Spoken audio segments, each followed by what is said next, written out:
Friends आज हम study करेंगे नॉर्मली अरिथमियास के बारे में। अरिथमियास क्या होते हैं? अरिथमिया मतलब कि एबनॉर्मल ऑफ हार्ट रेट्स, जो एबनॉर्मल हार्ट रेट्स हो गया, फिर इम्पल्स हमारी एबनॉर्मल तरीके से इरेगुलर तरीके से वर्क करेंगे, रेगुलर तरीके छोड़ के आई मीन इरेगुलर तरीके से एबनॉर्मल, नॉर्मल कंडीशन से हट के एबनॉर्मल एज पर ओवर एक्साइटेडमेंट, मतलब ऐसा वर्क कर सकती हैं, तो उसको अरिथमियास बोल सकते हैं। अरिथमिया मतलब रिदम जो हमारी होती है, हार्ट की रिदम, मान लो 72 पर मिनट हमारा हार्ट बीट कर रहा है, तो उसके बाद अगर एक्स्ट्रा कर रहा है तो उसे एबनॉर्मल बोल सकते हैं, या फिर डाउनली कर रहा है मतलब कम कर रहा है और तब भी एबनॉर्मल बोल सकते हैं।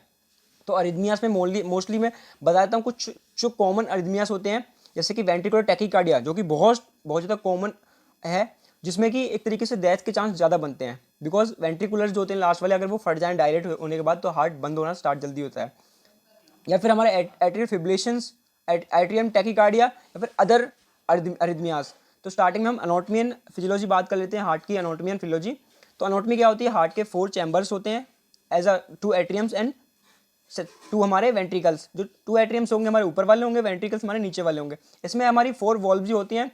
वॉल्व मतलब जैसे कि एक तरीके से ब्लड का आउटपुट देना, मतलब मतलब एट्रियम से वेंट्रिकल तरफ, वेंट्रिकल से एट्रियम की तरफ, ऐसे बोल सकते हैं, या फिर अदर और एओर्टा की तरफ। तो उसमें क्या होगा कि हमारी जो 4 वॉल्व होंगे उसके नाम होंगे, फर्स्ट जो हमारी होगी ट्राइकस्पिड, सेकंड हमारी बाइकस्पिड, बाइकस्पिड को हम मिट्रल वॉल्व भी बोलते हैं। फिर उसके बाद हमारी पल्मोनरी वॉल्व, फिर हमारी होगी अयोटिक वॉल्व, जिसे हम अयोटा भी बोलते हैं, जो कि जो अयोटा होती है हमारी सबसे बड़ी एज पर आर्टरी होती है जो बॉडी की, उससे कनेक्ट होती है।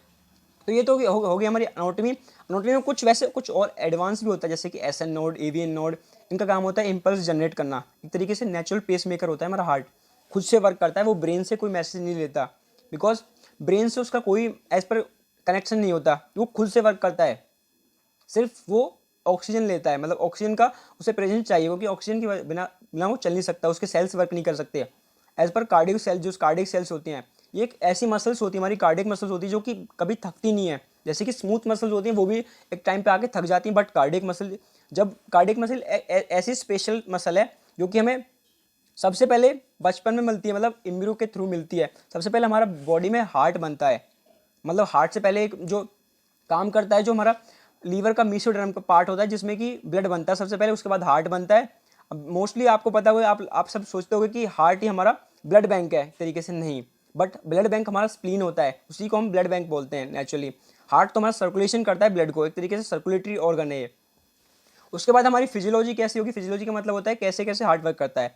स्टार्टिंग में जब हमारा ब्लड होता है वो डीऑक्सीनेटेड ब्लड आता है, एक तरीके से यूज हुआ ब्लड, जो ऑक्सीजन सेल्स ने यूज कर लिया जिसमें से ऑक्सीजन, वो डीऑक्सीनेटेड ब्लड है तरीके से। जब वो ब्लड डीऑक्सीनेटेड ब्लड हमारे एट्रियम्स में आएगा, एट्रियम्स मतलब जो ऊपर वाले जो एक तरीके से चैम्बर्स होते हैं उसमें आएगा, सबसे पहले राइट एट्रियम में आएगा, उसके बाद वॉल्व खुलेगी हमारी, ट्राइकस्पिड वॉल्व खुल जाएगी। जैसा कि यहाँ पे आपको इमेज भी दिखेगा, ट्राइकस्पिड वॉल्व खुलेगी तो उसके बाद ब्लड हमारा जो कि डीऑक्सीनेटेड ब्लड है वो वेंट्रिकल में आएगा। वेंट्रिकल के बाद वो खुलने के बाद, वेंट्रिकल में आने के बाद देन वेंट्रिकल में आने के बाद हमारी जो पल्मोनरी वॉल होगी वो खुल जाएगी, इस तरीके से ओपन होगी। उसके बाद हमारा पल्मोनरी आर्टरी में हमारा ब्लड चला जाएगा। आर्टरी में जाने के बाद वहाँ पे ब्लड जो एक तरीके से लंग्स में जाएगा, लंग्स में हमारी कुछ कैपिलरीज होंगी जो कि बाइंड होंगी, एक तरीके से एल्वोलाई होती हैं, जहाँ से हमारी ऑक्सीजन का एक्सचेंज होता है। एक्सचेंज का काम मोस्टली आरबीसीज करती हैं, जो हमारी ऑक्सीजन का, एंड और जो हमारे अदर ब्लड कंपोनेंट्स होते हैं उनका अलग वर्क होता है। तो आरबीसीज का मोस्टली काम होता है ऑक्सीजन का एक्सचेंज करना, ठीक है।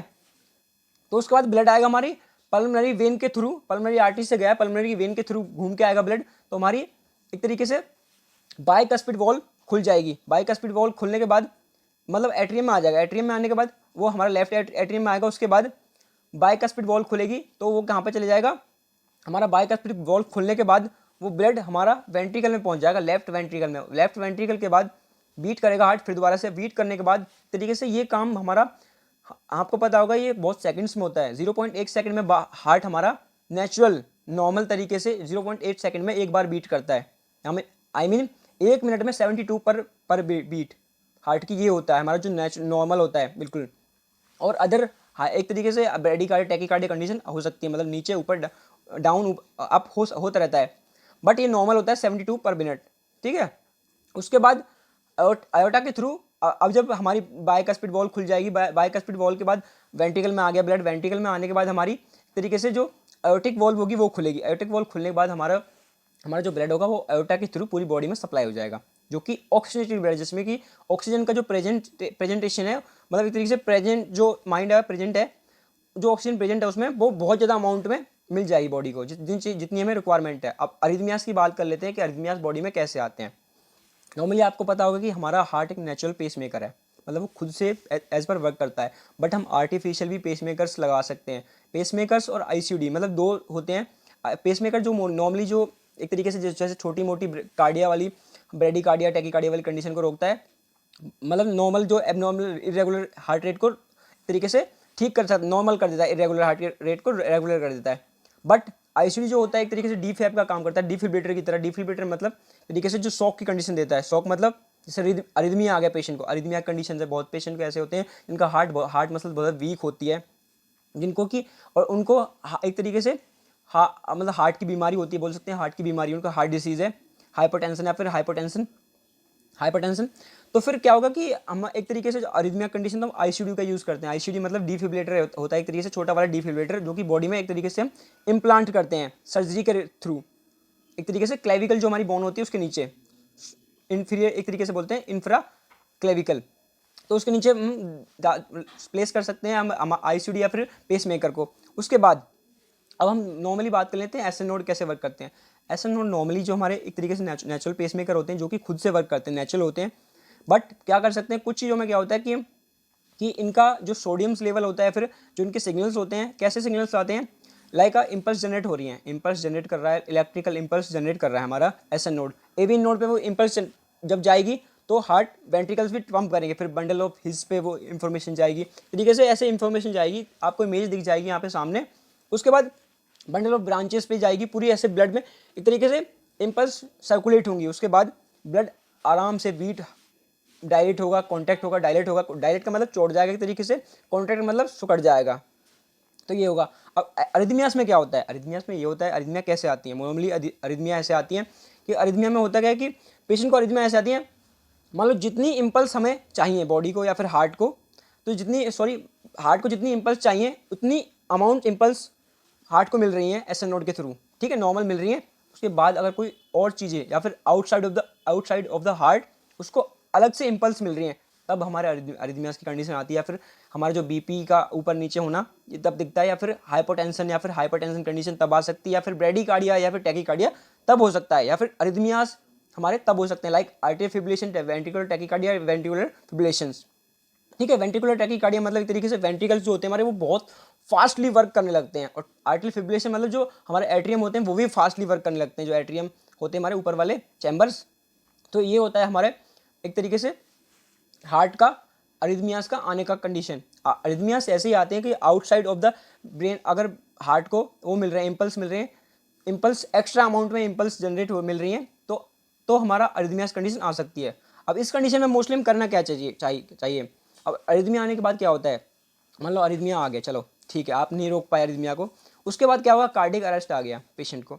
अब पेशेंट एक तरीके से लेट गया रोड पे, तो आप क्या करोगे उस टाइम पे, आपको फर्स्ट एड क्या दोगे। हॉस्पिटल में तो आप हो नहीं, डीफैब नहीं है आपके पास, आप सोक दे के उसे हटा सकते हो या फिर ठीक कर सकते हो, कार्डियक अरेस्ट नहीं कर सकते। सीपीआर, आप सीपीआर दोगे, सीपीआर परफॉर्म करोगे आप अडल्ट के अकॉर्डिंग या फिर बच्चे के अकॉर्डिंग अपनी डेप्थ रखोगे। डेप्थ मतलब क्या होता है, उसका दबाने का प्रेशर, आपको इतना प्रेशर रखना पड़ता है जिससे कि हमारी जो पेशेंट की रिब्स मतलब जो बोन्स होती हैं यहाँ वाली रिब्स वो टूटे नहीं या फिर फ्रैक्चर नहीं आए उन पर, तो इतना प्रेशर रखना होता है। उसके बाद ये तो हो गया हमारा वो, कुछ हम ऐसी मेडिसिन का यूज़ कर सकते हैं लाइक अमायोड्रेन टाइप की कुछ मेडिसिन होती हैं। अमायोड्रेन एक इंजेक्शन होता है जो क्या करता है, जिसका काम क्या होता है, सोडियम चैनल्स को ब्लॉक कर देता है। आपको मेल नहीं पता होगा कि हमारे सोडियम चैनल्स अगर ब्लॉक हो जाएंगे तो क्या होगा। या फिर ऐसा कर सकते हैं हम कुछ ऐसी ड्रग्स भी दे सकते हैं जिससे कि हार्ट को बहुत ज़्यादा स्ट्रेंथ मिल जाए, स्ट्रेंथ मतलब पावर मिल जाएगी, तो फिर नॉर्मल अरिथमियास को भी एक तरीके से टॉलरेट कर पाएगा, झेल लेगा, टॉलरेट कर लेगा, तो फिर पेशेंट को फिर इतनी प्रॉब्लम नहीं होगी, कार्डियक अरेस्ट की कंडीशन एकदम टल जाएगी, तरीके से हम प्रिवेंट कर देंगे कार्डियक अरेस्ट की कंडीशन को। उसके बाद क्या होगा कि पेशेंट अब ऐसी हम कंडीशन में कर देंगे पेशेंट को। अब मान लो कि हम पेशेंट को अब कैसे हम हार्ट को स्ट्रेंथ प्रोवाइड करेंगे, स्ट्रेंथ मतलब एक तरीके से पावर प्रोवाइड करेंगे, कैसे करेंगे, हम कैल्शियम के लेवल को इंक्रीज कर सकते हैं, लाइक कुछ ऐसी ड्रग्स यूज़ कर सकते हैं जो कि हमारे sodium, potassium and ATPase channels को ब्लॉक कर दे, या फिर या फिर हम सोडियम चैनल्स को बढ़ा देंगे या फिर हमको उनको ब्लॉक कर देंगे जिस वजह से हमारा मैसेज आगे नहीं पहुंचेगा, या फिर हम कैल्शियम्स को या चैनल्स को ब्लॉक कर देंगे। मतलब मोस्टली हम सारे चैनल्स को ब्लॉक कर सकते हैं और ड्रग्स से। तो ऐसे हम इंजेक्शंस यूज़ कर सकते हैं, लाइक अमायोड्रेन टाइप के कुछ ऐसे इंजेक्शन यूज़ कर सकते हैं। अब हार्ट अटैक आ जाए तो क्या क्या कर सकते हैं, हम एस्प्रिन टैबलेट दे सकते हैं, एंटीकोगुलेट दे सकते हैं। हार्ट अटैक को आपको पता होगा हार्ट अटैक क्या होता है? अगर हार्ट अटैक आपको पता है तो आप हार्ट अटैक कैसे आता है, क्या क्या क्रिएट होता है हार्ट अटैक में, और क्या एज अ कॉम्प्लिकेशन या फिर इंडिकेशन होती है हार्ट की जिस वजह से हार्ट अटैक क्रिएट होता है, हार्ट अटैक आता है हमें, तो आपको कमेंट में ज़रूर बताना है कि हार्ट अटैक कैसे आता है।